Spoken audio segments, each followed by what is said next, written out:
अनुराग, आप बड़े नेता हैं, शिवपाल यादव बड़े नेता? क्या बोला? मैं संविधान सम्मत बात कर रहा हूं। शिवपाल यादव जी बड़े नेता, आप बड़े नेता। एक सेकंड, उन्होंने बोला कि कानूनी कार्रवाई नहीं होगी। एक सेकंड, ऐसे नहीं चलेगा सर। मेरा प्रश्न आपसे है, शिवपाल यादव जी वरिष्ठ हैं या आप वरिष्ठ हैं? उन्होंने बोला कि कानून कार्रवाई नहीं होनी चाहिए। उन्होंने बोला ये प्रेम का ट्रायंगल टाइप का था। आप इतना बता दीजिए। उन्होंने बोला कानूनी कार्रवाई नहीं होनी चाहिए। कोई नहीं बोलेगा। समाजवादी पार्टी संविधान और न्यायपालिका को मानने वाली पार्टी है। हम कानून को मानने वाले लोग हैं। अगर कोई गलत करेगा तो कानूनी कार्रवाई होगी। लेकिन बीजेपी ने कहा कि आपने गुंडाई करी इस बारी, आपने अराजकता करी, आपने सारी हदें पार करी।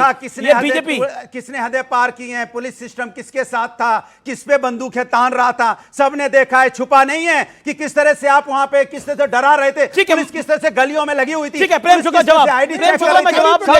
यूपी के बाई इलेक्शन पे आता हूं। बलात्कारी पे कार्रवाई ना हो, पथराव करने वाले पे कार्रवाई ना हो। पथराव करेंगे अगर कोई तो उस पे कार्रवाई हो कि नहीं हो। 13 साल की लड़की को ले गए, मतदाता बना के जो है उसको वोट डालने के लिए लेके चले गए। अगल बगल के इलाके के लोग जो हैं परिचय पत्र नहीं दिखाएंगे, वोट करेंगे। अरे भाई, ये हो सकता है क्या चुनाव में? पारदर्शी और निष्पक्ष चुनाव में हर किसी को अपना परिचय देना पड़ेगा। अब कांग्रेस हरियाणा में जो चुनाव हारी, जिसको कहा जा रहा था कि कांग्रेस का बहुत बड़ा एज है, झारखंड में कई पॉलिटिकल पंडित ऐसा मान रहे हैं कि हेमंत सोरेन अच्छी तरह से चुनाव को लड़ रहे हैं, लेकिन कांग्रेस उनको पीछे खींच रही है। ऐसे ही महाराष्ट्र में उद्धव ठाकरे पीछे की और खींच रहे हैं, पूरे अलायंस को नीचे की तरफ खींच रहे हैं।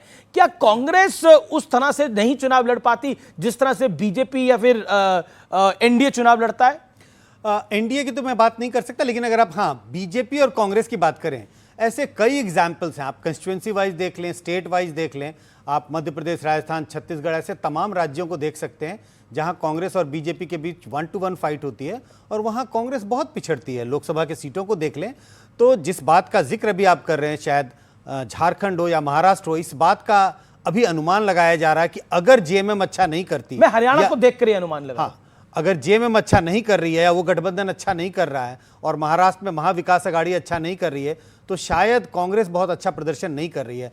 प्रियंका जी, क्या आपको लगता है कि अगर जिस तरह के एग्जिट पोल्स प्रेडिक्ट कर रहे हैं, एक ट्रेंड यूपी के पक्ष में, एनडीए के पक्ष में, अगर ऐसा होता है तो दिल्ली की दौड़ आपके लिए बहुत कठिन हो जाएगी? मुझे लगता है कि exit polls should make an exit. 400 पार कहा था उन्होंने, 270 आ गए, उसके बाद 70 सीटें दे रहे थे हरियाणा में, वो भी फेल हो गया। तो एग्जिट पोल ने जनता के मन में क्या है ये सिर्फ जनता बता सकती है। बट आई एम होपिंग कि जनता ये सोचेगी कि कैसे ईडी सीबीआई का दुरुपयोग किया है भाजपा ने इस दौर में। आपको याद है आम आदमी पार्टी के केस में क्या हुआ? हमारे नेताओं को डाल दिया जेल में, अब करो इन्वेस्टिगेशन। बेल मिलना सबका अधिकार भी होता है। नहीं तो उनको भी डाल दे जेल में, बेल मिल जाएगी। आप इनके मकान का पीछे नहीं छोड़ रहे, फिर आप लोगों ने प्रदर्शन कर दिया इनके मकान को लेकर।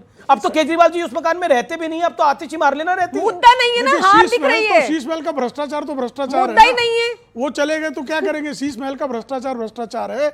और देखिए, इस देश के संविधान निर्माताओं ने भी कभी कल्पना नहीं की होगी कि एक मुख्यमंत्री इतना सत्ता लोलुप होगा कि जेल जाने के बाद भी इस्तीफा नहीं देगा। इस देश के पहले मुख्यमंत्री श्रीमान अरविंद केजरीवाल 2011 में कहते थे आरोप लग जाए तो त्याग पत्र दे देना चाहिए, जेल चले जाए तो भी इस्तीफा नहीं देना चाहिए। इतना आपने बड़ा टर्न भारत के इतिहास में कभी किसी राजनेता का देखा नहीं होगा। तो जिनकी जो दशा है, केजरीवाल जी की साख साफ हो चुकी है और अब जो है वो संघर्ष कर रहे हैं कि मैं किसी तरह से। लेकिन वो कह रहे हैं कि जैसे प्रियंका ने बोला आपके पास मुद्दा नहीं है, तभी शीश महल का मुद्दा उठाते हैं बार बार। मुद्दा उठाइए। शीश महल भ्रष्टाचार तो उठाएंगे जब तक उसको अंतिम परिणाम पर आपको लगता है वहां पे 15 लाख का कम वोट लगा होगा?